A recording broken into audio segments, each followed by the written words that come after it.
This is Father Rocco Connor again, and I'm beginning a series now on the chapters of my book, In the Midst of Our Storms. Ta-da! Nice cover, Renee. Nice work, LTP. In this first video and following brief videos I plan, I want to look at the introduction to the book. You could read the preface and get a feel for it, but the introduction has the basic kind of quest that I see this being part of. So here are some questions. No, here's where I'd like to go instead of starting with the questions.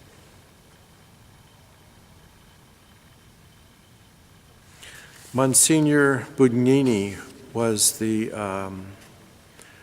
secretary for the concilium that put together all the translations and all the liturgical books after Vatican II. He said, liturgy is theology in the form of prayer.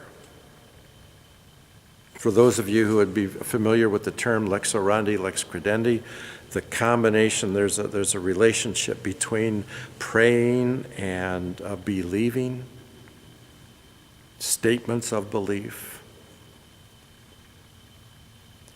His insight caused me to wonder a number of things. So now here are the questions.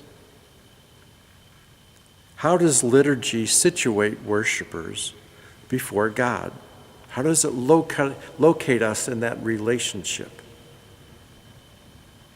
How do liturgy, theology, and liturgical theology address human experience? The breadth of it, the whole breadth of it.